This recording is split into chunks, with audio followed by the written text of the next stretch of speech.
pensei aqui algumas perguntas para a gente compartilhar um pouco com os professores, junto, não apenas da NeuroConnect, mas assim, professores de todas as redes públicas do Brasil, que é tão importante que a gente possa cuidar, que a gente possa valorizar e também trazer informação de qualidade. E por isso, Sim. chamar você, que tem, né, essa representatividade, que também passou por uma história linda de superação, e que eu tenho certeza que a superação é dia, né, Casão? A superação Sim. não é só, eu superei lá atrás, não. É todo dia a gente tem as nossas novas, não é? E aí a primeira pergunta que eu tenho para você é: aprender a administrar as suas frustrações fez parte do seu processo de superação? Cara, é uma das coisas mais difíceis, uma das coisas que mais se trabalha, uma das coisas que mais se fala logo que você chega dentro de uma clínica. Um dos primeiros grupos, as primeiras coisas que você ouve é frustrações. É frustração, porque todo mundo tem frustração, mas o dependente químico não consegue lidar com ela. E aí, como ele já tem a compulsão pela droga, a droga ameniza, até tira a frustração, quer dizer, varre para baixo do tapete, né, que tira, ela dá uma escondida. Mas quando passa o efeito da droga, essa frustração aumenta, né, ela aumenta. Aquele buraco, né, que a gente fala, pô, tem um buraco, as pessoas, por muito tempo, eu fiquei tentando tapar o buraco, eu só fui aprender que eu não tenho que tapar buraco nenhum, eu tenho que lidar com ele no meu tratamento. E a frustração é isso. Cara, mas é assim, aprender a lidar com as frustrações, você aprende, você melhora com o passar do tempo. Eu tive que unir algumas coisas, tipo, aprender a lidar com frustrações, aquelas simples, porque o dependente químico se frustra por tudo. Então tem coisas que não é frustrante, mas a fraqueza, a fragilidade do dependente químico, ele se frustra por qualquer coisa. Então você tem que eliminar aquele tipo de coisas que não é frustrante. E o cara fica frustrado, mas não é frustrante. Depois você tem que tentar remodelar o seu modo de viver para ficar longe de coisas que frustram a gente, mas que você procura, né? Você vai ao encontro de uma coisa que a chance de você se frustrar é muito grande. Então você tem que começar a identificar isso e começar a evitar esse tipo de coisa. E assim, e depois as coisas, a frustração ela existe para todo mundo desde quando você acorda. Você acorda de manhã, o tempo que você ficar acordado durante o dia, você vai correr risco de frustrações. E aí, cara, você tem que ter um equilíbrio emocional para conseguir lidar com elas e pronto. Não tem para onde correr. Casão, você sabe que isso que você está falando está me trazendo um insight super assim, interessante, que é o quanto que quando as crianças, né, enquanto crianças, a gente tem a possibilidade de experimentar, de errar de verdade, né? Acho que a gente, quando fica adulto, a gente se sente menos, né, com possibilidade de errar, a gente fica errando toda hora. Mas quando a gente é criança e adolescente, a gente pode errar. E esse errar e você buscar as suas estratégias, você se frustrou, mas então vamos pensar, por que será que isso aconteceu? Será que dava para fazer diferente? Será que eu posso desenvolver mais perseverança? Será que eu posso desenvolver mais paciência? E aí, esse processo, né, de ajustes, de autorregulação, é que é muito importante para o jovem se fortalecer, porque a gente se fortalece, a gente supera, não é de um dia para o outro, é um processo. Né? Claro. Tenho certeza que, de repente, até o seu problema de saúde mental na época, não deve ter sido de uma hora para outra, deve ter começado lá atrás, né? Na Claro, claro, claro. Primeiro que eu fui o único filho homem. Tinha minha mãe e duas mulheres, né? É, a minha família toda era corintiana, jogava futebol, e eu era um menino, comecei a jogar futebol e tal. E eu sempre fui um cara que tinha um instinto de liberdade muito forte, e meus pais alimentaram isso, me deram liberdade. Eles não. A minha mãe, principalmente, que convivia comigo todo dia, ela falava. Às vezes meu pai via. Meu pai estava de sábado em casa, via algum comportamento meu que ele achava que era absurdo, minha mãe falava: calma, ele é assim mesmo. Eu conheço ele. Deixa ele assim, que dá para conversar, dá para controlar. Mandando você não vai conseguir nada. Então eu tive isso. Por um lado, foi maravilhoso, mas por outro, me alimentou um pensamento ou um comportamento de que nada eu me frustro, né? Eu posso tudo, porque eu posso tudo. Posso ir aqui, posso ir ali, posso falar o que eu quiser, tal, tal, tal, tal, tal, tal. Então, eu não fui muito bem preparado para as frustrações, Ser né? mimado, isso sempre foi. Olha, Claro, uma coisa super importante. claro. E mimar, não é só, a gente pensa assim, quem tem mais dinheiro, menos dinheiro, escola Não, particular. não. Não, você pode ser mimado por uma pessoa que só ganha o salário mínimo, mas dá tudo para Sim, você, né? sim. Que está ao seu alcance. Ou te dá toda a liberdade, né? Você virar mimado não é só ganhar tudo, você não precisa ganhar nada. Se você tiver total liberdade, você vai ficar um cara mimado. Enfim, eu acho que a preparação para as frustrações, no meu caso, as coisas deram muito certo na minha vida, né? Tudo muito cedo, tudo muito certo, tudo muito errado, tudo muito cedo, né? Foi um gráfico assim de pico e quedas, tal, não só emocional, mas de profissional, sabe, pessoal, enfim, é um gráfico muito agudo. E quando você tem uma vida assim, quando você começa com a vida desse jeito, e você é um cara intenso, cara, você não consegue lidar com a frustração porque não dá tempo. Porque conforme você vai para o pico lá em cima, você faz uma coisa maravilhosa. Vai, comecei a jogar no Corinthians com 18 anos, profissional, fiz 4 gols na estreia, fiz 3 gols no Palmeiras, fui campeão, democracia corintiana, artilheiro e jogava no time que eu torcia. Pô, tá lá em cima. De repente alguma coisa acontece e joga lá para baixo. Aí, de repente, você sobe de novo. Esse gráfico, ele não te prepara para frustrações, porque você fica desequilibrado. Por exemplo, eu passei por muitos anos, décadas, sem ter equilíbrio. Era tudo para cima ou para baixo, para cima ou para baixo, né? E é difícil você viver dessa forma, lidar com as coisas dessa forma. Casão, você acha que se você tivesse, vamos dizer, tido na sua escola, na sua formação, uma aprendizagem que hoje é chamada de aprendizagem socioemocional, que ajuda a gente vamos dizer, a aprender sobre nós mesmos, né? Que é o tal do autoconhecimento, Sim, que aprende sobre autorregulação, que aprende sobre como conviver com os outros, como se relacionar, como valorizar a empatia. Você acha que se isso tivesse feito parte da sua formação na escola, você acha que você teria mais instrumentos, mais estratégias para lidar e não ter tantos altos e baixos e não ficar assim mais vulnerável? não, com certeza, eu acho que sim. Mas tem um detalhe que entra na característica da personalidade da pessoa.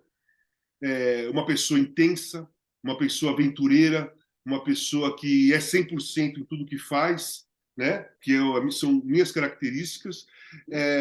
Eu me sinto muito mais orgulhoso ter aprendido batendo a cabeça, batendo a cara na parede e voltando, que para mim foi foi difícil, sabe, teve fundo do poço, teve um monte de coisa, mas hoje olho para trás e falo, putz, se eu não tivesse passado por tudo aquilo, eu não seria o que eu sou hoje, eu não teria o conhecimento psicológico, emocional, né? Eu não teria como conversar com as pessoas claramente sobre os problemas que eu tive e passar alguma informação, passar dar alguma luz para alguém.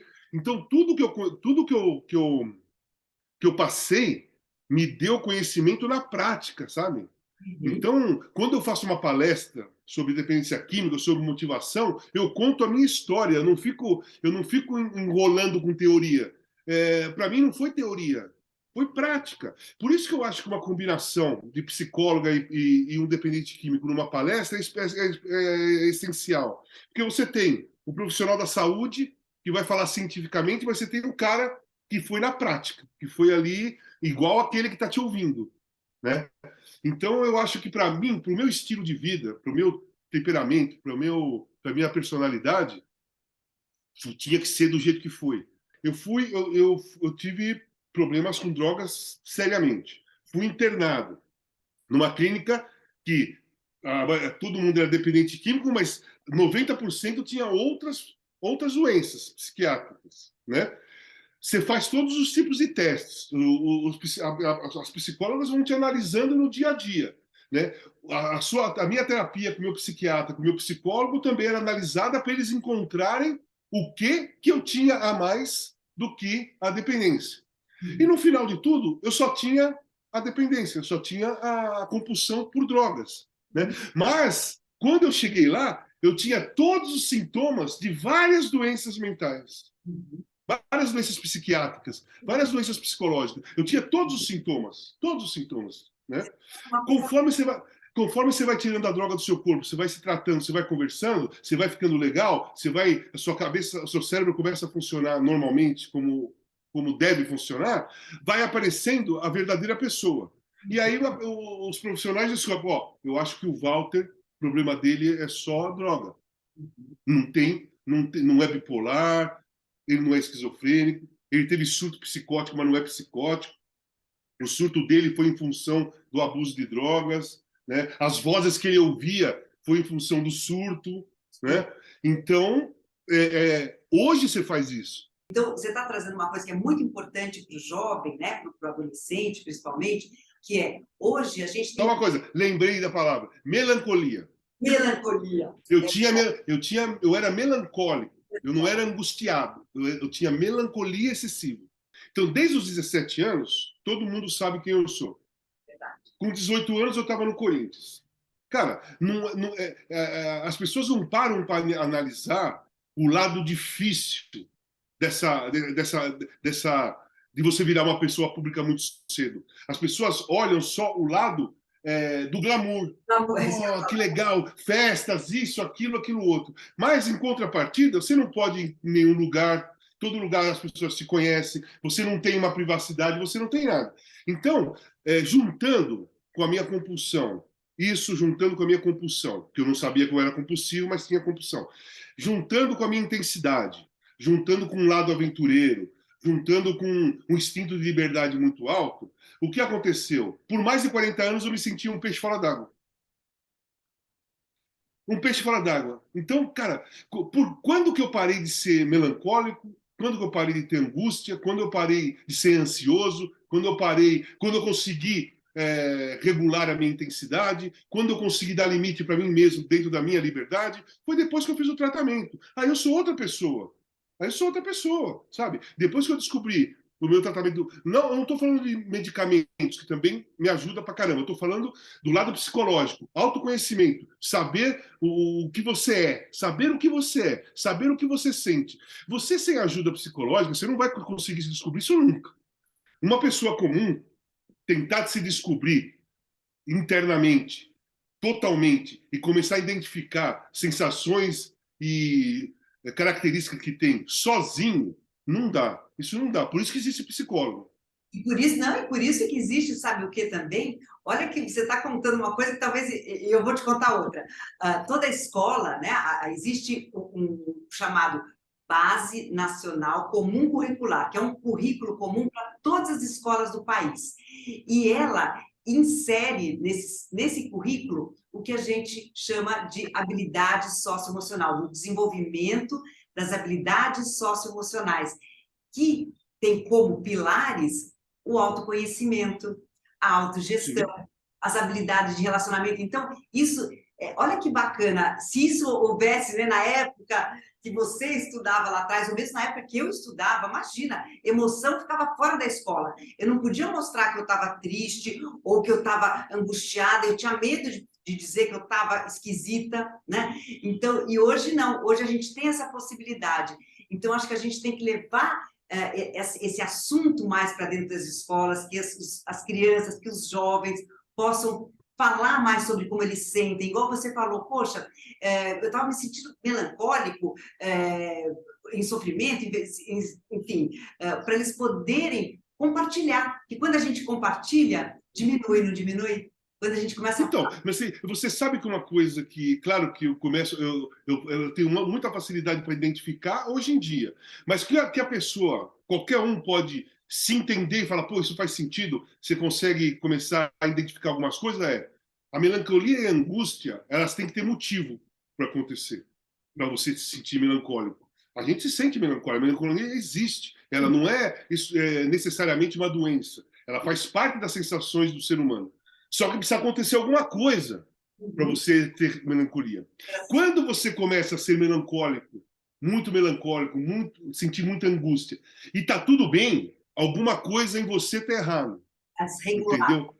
Alguma coisa emocional em você está errado. Se você vai ter um trabalho legal, se você é casado, tem filhos e vive tudo bem, se você tem uma condição financeira legal, se você vai no estádio, gosta de música, não, se você vive uma vida bacana, legal, em condições, e mesmo assim você sente uma angústia acima do normal, uma melancolia, se você é triste todo dia, cara, alguma coisa está errada, porque não está acontecendo nada para ter essa tristeza. Porque, por exemplo, a depressão, ela engana, cara. Demora muito para a pessoa descobrir, achar que ela é depressiva. Porque a depressão, a tristeza, a melancolia e a angústia, elas se parecem com a depressão. E quem não teve a depressão mesmo, que a depressão te joga lá embaixo. A depressão é o último lugar na escala de angústia, melancolia, tristeza. A depressão é o fundo do poço. Mas até você chegar lá, você já pode estar depressivo e não percebe. Porque você fala, estou um pouco triste hoje, amanhã eu vou dormir, amanhã eu acordo legal. Aí no outro dia você acorda triste ainda e sai para o trabalho, vai fazer suas coisas, a tristeza vai aumentando e você não percebe. Você vai perceber quando você chega na sua casa e não está fazendo nada. Puta, eu estou mais triste do que ontem. O que será essa tristeza? Pô, eu acho que já tem que procurar uma ajuda. Se não estiver acontecendo nada, alguma coisa tem em você. Mas você deu uma aula agora, viu? Você deu uma aula para o jovem, que é esse escalonamento que vai acontecendo, que a gente, quando ter a tristeza é natural, é normal, ter também a melancolia é natural e normal, desde que a gente identifique por que a gente está melancólico, né? Quer dizer, Sim, é como se fosse claro. uma escala, né? Um espectro de cores, que cada vez a cor vai ficando mais escura e a gente precisa identificar em que pedir ajuda, ou Sim, escola, claro, vão ter claro. os seus professores, os seus amigos, os profissionais de saúde, ou depois que o profissional de saúde te falar alguma coisa, né, te indicar um tratamento, você poder fazer esse tratamento para ficar bem de novo, como você está falando. Então, porque o normal do ser humano que tem um equilíbrio emocional é, porra, faço o teste para a faculdade. Puta, não entrei. Você fica frustrado. A frustração te dá tristeza. Pô, que triste, não entrei. Você fica melancólico. Porra, cara. Pô, te dá uma angústia. Quando será que na próxima eu vou conseguir? Beleza. 3 dias depois, você tem que estar zerado. 2, 3 dias depois, você tem que estar zerado. Aquilo não pode continuar. Se aquilo continua por dias, semanas, o que aconteceu? Aconteceu o seguinte: você não ter entrado na faculdade disparou a frustração e escancarou que você tem um desequilíbrio emocional, porque veio melancolia, tristeza, depressão, angústia, e não ficou muito tempo aquilo. Se Não a pode gente, ficar. e se a gente não desenvolveu as nossas estratégias, as nossas ferramentas, vai ficar difícil da gente, de repente, sozinho Sim. dessa. E eu quero agora deixar uma pergunta que qual a mensagem você deixaria para os estudantes das escolas de ensino fundamental ou médio sobre a importância do autoconhecimento e da empatia para minimizar o sofrimento de algum aluno ou dos Não, alunos? então, não, a primeira a empatia, a empatia é a coisa mais simples do mundo, apesar de que o mundo tem pouca empatia. Porque o que é empatia? Você se colocar no lugar do outro. Isso é muito simples, né? Antes de você condenar, julgar, se coloca no lugar do outro, né? Vestir o Então, óculos, né? exatamente. Sabe o que eu aprendi? Eu não aprendi óculos, sabe o que eu aprendi? Retrovisor. Retrovisor. legal. Ah, Você olha no retrovisor, você vai ver o que aconteceu com você, você vai entender aquela pessoa. Então, a empatia vem através de você se colocar no lugar do outro. E é uma coisa muito simples, é um exercício. Se você começar a fazer, isso vem automático em você. Sempre você vai se colocar no lugar do outro. Lembrei de uma outra metáfora, é calçar os sapatos. Tem até um movimento Sim, internacional que é calçar os sapatos do outro para você ver sim, aonde que o pé aperta, né? exatamente, exato, exato. E na questão do autoconhecimento, é isso que eu estou falando. Assim, eu acho, hoje, se eu fosse um adolescente hoje e visse esse nosso papo que nós estamos tendo aqui, para mim, o que ia fazer sentido? Ia fazer sentido o quê? Eu preciso prestar atenção nas coisas que eu sinto. Eu preciso identificar as coisas que eu sinto. Tudo que a gente sente tem que ter identificação. Você não pode ficar excessivamente alegre sem acontecer nada e ficar muito tempo alegre. Por quê? Você pode ser bipolar, de subir a euforia, de descer a depressão. Então, todas as coisas que o ser humano sente têm motivo. Se você identificar aquele motivo, você vai se entender. A partir do ponto que você não identifica aquele motivo, mas continua sentindo as coisas, é o momento de pedir ajuda a um profissional da saúde mental. Perfeito, ótimo. E também é legal também saber que às vezes a gente sente coisas, mesmo sem Sim, sabe que tudo bem, não, porque você cara, adolescente assim, pô, eu tenho um amigo, né, o Magrão, que nós estudamos juntos desde a infância, meu amigo até hoje, e eu me lembro que a gente vai com 15, 16 anos, o caramba, às vezes eu falava pra ele, pô, Magrão, eu tô apaixonado e não sei por quem. Pô, é coisa de adolescente, né? Sentia aquele aperto no coração, pô, mas assim, ao mesmo tempo que eu falava aquilo, eu não tinha, eu nunca tinha me apaixonado, nunca tinha amado ninguém, então eu não sabia o diferencial. Eu parecia, porque todo mundo falava, pô, quando você está apaixonado, o coração aperta, né? Então, você sente o coração apertado com 15, 16 anos, para mim parecia que eu estava apaixonado e não sabia por quem. Então, é uma definição do que você não está sabendo o que você está sentindo, né? Pô, que estou apaixonado, não sei por quem, isso aí não existe. Né? É completamente uma coisa é uma sensação desconhecida sim, para a pessoa naquele momento. Né? por Mas isso isso é normal no adolescente. é Isso é verdade. normal no adolescente. Né? É Isso é normal. Eu acho que o que é importante para o adolescente é a percepção de alegria, de tristeza, de melancolia, de frustração, de angústia, de impulsividade, de ansiedade. Esses tipos de coisas são coisas que realmente pode ser um problema. Pode ser um problema. pode Até ser. a alegria excessiva é um problema. Exatamente, porque você sabe que a gente, estudando, né, e eu gosto muito de estudar a neurociência, eu me formei em neuropsicologia, e você sabe que a gente tem 5 emoções que são, que a gente chama de primárias, são emoções que todos nós temos, e que são emoções naturais, que é medo, a tristeza, Sim, a alegria, a raiva. Então, ter raiva é normal. Agora, igual você falou, quando eu tenho uma raiva excessiva, quando eu tenho ira, quando eu tenho e quando ela permanece. quando ela permanece. Por exemplo, o que acontece hoje, que a gente tem visto muito, o bullying, né?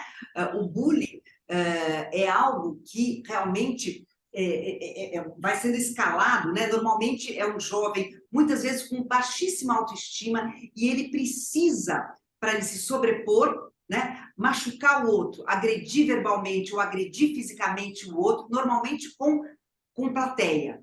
Né? Então, e isso é também possível de ser um problema de saúde mental, não é? Porque ninguém pode fazer o bullying com ninguém e a gente precisa ter não só o indivíduo, né? Mas o indivíduo que está fazendo o bullying, ele normalmente não vai ter essa consciência, mas quem está em volta precisa ter essa consciência, precisa poder ajudar as pessoas que fazem parte de, vamos dizer, de desprogramar. Você sabe o que eu acho do bullying?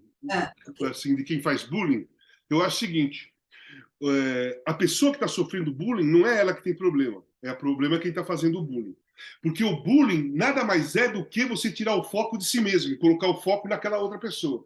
Então, quem está fazendo bullying, alguma coisa nela ela não gosta e não quer que as pessoas percebam. Então, ela aponta alguma coisa na outra pessoa para tirar o foco dela. Entendeu? Eu acho que o bullying é bem isso. É você não aceitar alguma coisa em você e você não quer que as pessoas percebam que você tem aquilo, porque você acha que você não gosta daquilo, não quer que ninguém perceba, então você vira um cara que faz bullying no outro, porque aí o foco chega tudo no outro, vai tudo pro outro. né? E normalmente quem começa o bullying tem liderança, porque é os outros que vêm vão atrás daquele líder do bullying. E é aquele cara, o líder do bullying, é que tem alguma coisa que ele não quer que as pessoas saibam. Olha, que aula você deu. Eu acho que você deu uma aula. Tenho certeza que não só os professores, né, vão saborear muito, porque são testemunhos, são palavras de quem... Você vê, você não é um especialista da área, mas você Não. está falando com uma linguagem muito simples, muito verdadeira, muito fácil de qualquer um compreender, algo que é essencial e muito importante sobre a nossa saúde mental. Então, eu só posso te agradecer. Obrigado. Obrigado, Adriana.